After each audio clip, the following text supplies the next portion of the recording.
Forgot something.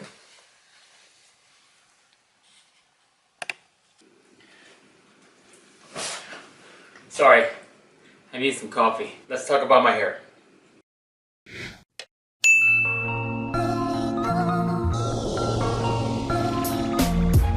Two years ago, maybe a little longer, I started growing on my hair.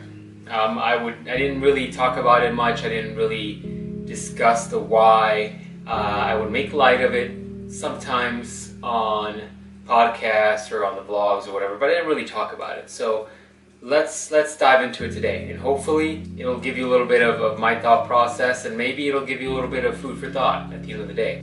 A couple years ago, I worked at a children's hospital. When you work at a place like that, on a daily basis, you see kids that are sick. Whether it's, they just had surgeries, or maybe just normal flus, but then you also see the sicker kids. You also see the kids who have cancer and are walking around bald and are walking around with IVs or machines attached to them.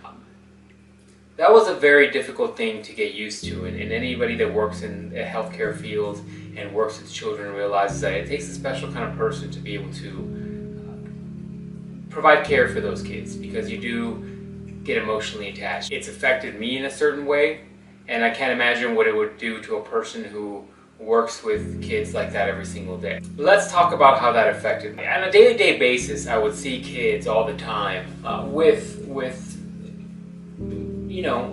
illnesses of any varying nature, and it's a depressing thing to see a kid. You could go to a hospital and see an adult that's sick, and there's a weird disconnect that's associated with that, and you go through the mindset of thinking, why is that different than a kid? And what I've boiled it down to is essentially that with the child, you see that this is inflicting them at such a young age. It's affecting them to a point where they cannot and will not experience certain things in their childhood, or maybe in their teenage years or whatnot, that we all maybe experienced in our childhoods, or things that we enjoyed about our childhoods that they didn't or won't be able to. And that, I think, is the saddest part, and I think that's why it affects people the most, is knowing that these kids experience things that in many respects wasn't fair. In many respects, they were not drawn the same cards you drew in your youth. And that's, I think, why it affects people so. And so, in seeing that every day, it did change my mindset a bit. It did make me consider things. It did make me realize that the petty things that hold you down day to day are not that big of a deal.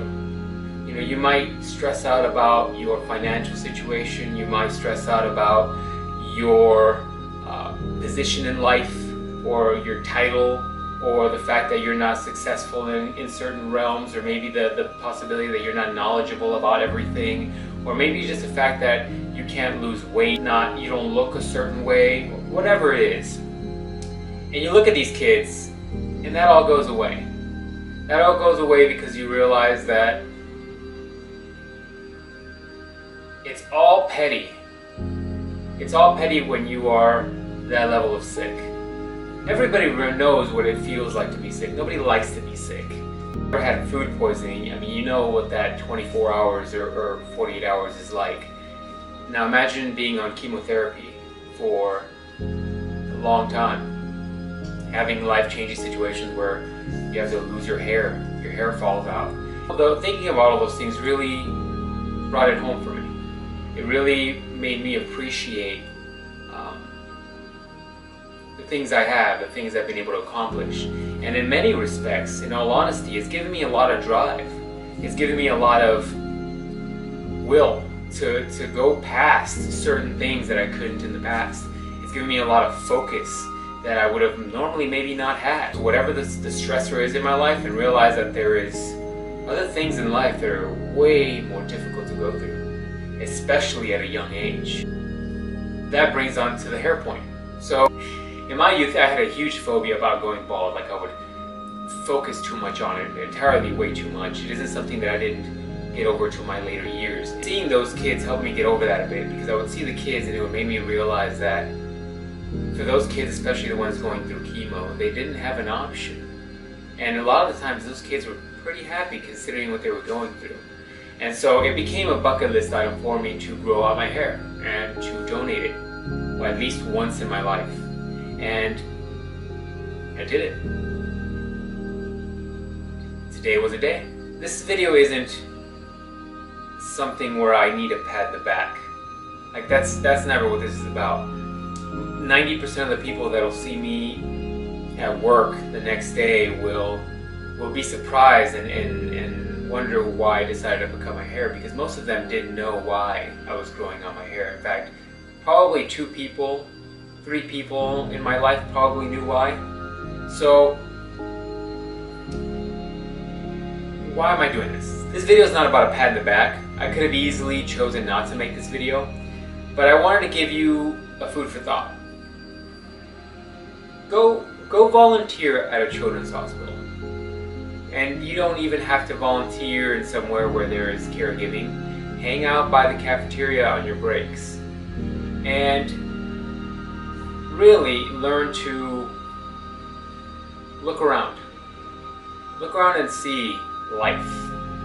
And realize that your problems, whatever they may be, whether it's the struggle to eat less or make better food choices, the struggle to lose weight, the struggle to make better financial decisions, the struggle to pay your bills, the struggle to whatever it is.